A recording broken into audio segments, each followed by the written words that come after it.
మనం అందరము ప్రార్థించాల్సిన భారం మనకు ఉందంటారా లేదంటారా? కదా, మనకందరికీ ఆ భారాన్ని ఇచ్చారు. ఆ భారాన్ని ఇచ్చినప్పుడు మనము ఇళ్లల్లోనే సరంబి వేసిన ఇళ్లలో కూర్చొని ఉండడం కరెక్ట్ కానే కాదు. కాబట్టి జాగ్రత్త కలిగి 1 నిమిషం 5 నిమిషాల్లో వాక్యంలోకి వెళ్ళిపోదాం. కళ్ళు మూసుకుందాం, ఆరాధన చేసేసుకుని మరి వాక్యాన్ని మరి సిస్టర్ అరుణాకి అందజేద్దాం. దయచేసి అందరూ తలలు వంచండి.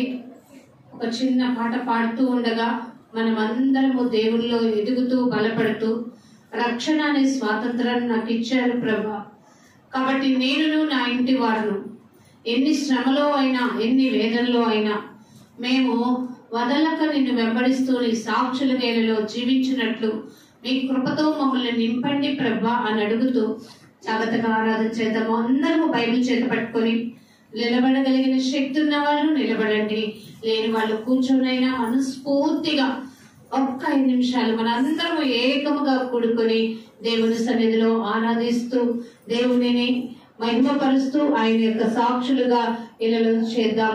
కళ్ళు మూసుకొని, దేవా ఈ భాగ్యమును నాకు ఇచ్చినందుకే స్తోత్రము ప్రభా. నైనా నీ క్రియలు నా పట్ల ఎన్నరానివయ్యా. ఒకప్పుడు నా జీవితం పాపపు బ్రతుకే, చీకటిలో ఉన్న నన్ను, అంధకారంలో ఉన్న నన్ను నైనా ప్రభా మరణంలోనే కొట్టుమిట్టాడుతున్న నన్ను నీ వెలుగు అనే రక్షణలోకి నన్ను తీసుకొచ్చినందుకే స్తోత్రమదు ప్రభా. నైనా మీరు రక్షణ అనే స్వాతంత్రములు నాకు ఇచ్చినప్పుడు ప్రభా నేను నీ సాక్షిగానైనా ఇళ్ళలో జీవించినట్లుగా ప్రభా నాకు ఇచ్చిన కృపకే నైనా మీకు వందనాలు చెల్లించుకుంటున్నాను. నైనా ఏమిచ్చి నీ రుణం నేను తీర్చగలను.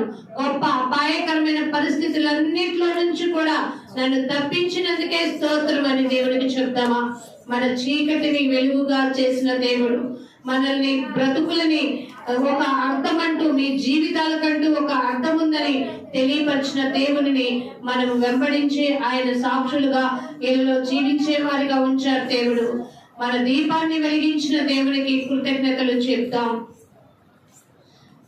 నా ఇంటి దీపం నీవే అని తెలిసి నా హృదయం నీ కొరకై పదిలపరచితి.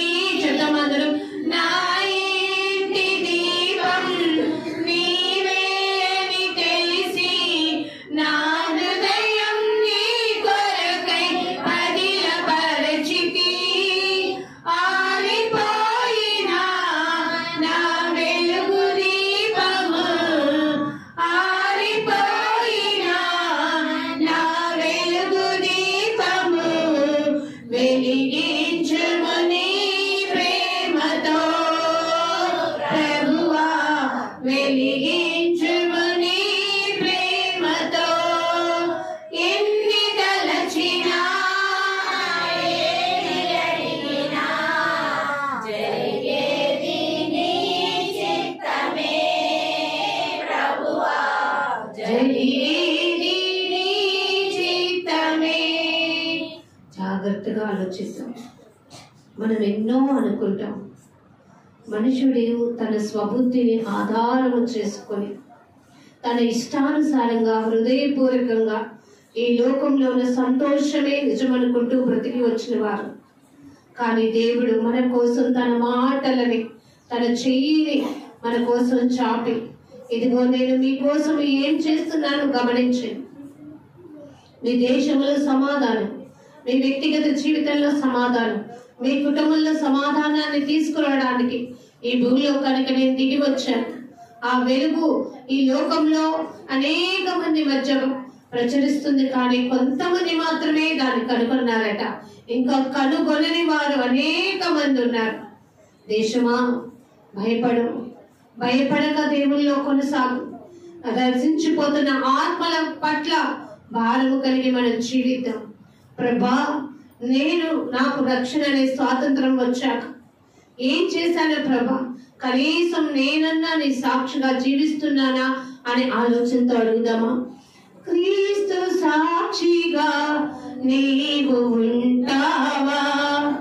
నీదు సాక్ష్యము నిలుపుకుంటావా? పక్కన వాళ్ళు చేపట్టుకుని అడగండి. మీరు కూడా వాళ్ళు మిమ్మల్ని ప్రశ్నించాలి. మీరు వాళ్ళని ప్రశ్నించాలి, చేపట్టుకుని అడగండి. క్రీస్తు సాక్షిగా నీవు ఉంటావా? నీదు సాక్ష్యము నిలుపుకుంటావా? అన్య జనుల మధ్యను క్రీస్తు మధుర నామము గుర్తెత్తి. అన్య జనుల మధ్యను క్రీస్తు మధుర నామము నీ వలన దూషింపబడుచున్నదా? నీ క్రియల వలన అవమానం పొందుచున్నదా? నీ వలన దూషింపబడుచున్నదా? నీ క్రియల వలన అవమానం పొందుచున్నదా? క్రీస్తు సాక్షిగా నీవు ఉంటావా? నీదు సాక్ష్యము నిలుపుకుంటావా? నిజంగా అండి, రక్షణ తీసుకున్నారు, దేవుని సన్నిధానానికి వెళ్తున్నారు. వాళ్ళ జీవితం ఎలా ఉంది అని మనల్ని ప్రశ్నించుకోండి. మన వల్ల దేవునికి మహిమ రావాలంటే మన జీవితంలో ఎన్ని నష్టపోయినా పర్లేదు, కానీ మన వల్ల దేవునికి మహిమే రావాలి. ఆయన సత్యములో ఉన్నాం, ఆయన వెలుగులో ఉన్నాం, ఆయన రెక్కల ఆశ్రమాన్ని పొందుకున్నాం. దేవుడు నీకు ఏది కొదువు చేయనంటున్నాడు. మర్చిపోకు. దేవుడు నీకు రక్షణని, స్వాతంత్రాన్ని ఇచ్చినప్పుడు ఆ స్వాతంత్రాన్ని పట్టుకున్న నీవు దాస్యమనే కాడి క్రింద చిక్కుకోమాక. ఈ లోకానికి అంకితం కాదు, దేవునికి అంకితమై జీవించటం.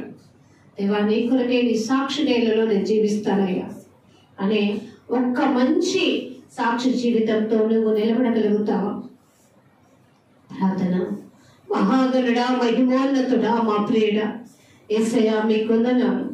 నీ వెలుగునే రక్షణ మాలో అందరికీ ఇచ్చావు. మాతో పాటు ఇంకా రక్షణ అనే వెలుగులో లేక ఉన్నవారు నాయన ప్రభా, వారి గురించి భారము కలిగి ప్రార్థించడం మాకు నేర్పించింది. రక్షణ అనే తీసుకున్న మేము ఆ వెలుగు ఫలము ఎలా కలిగి జీవించాలో దానికి సాదృశ్యమైన జీవితంగా నాయన ఇతరులకు సాక్షులుగా మీకు మహిమకరంగా జీవించడం మాకు నేర్పించమని మీరు మాకు ఇచ్చిన ఈ దినముకై కృతజ్ఞతలు చెల్లించుకుంటాం.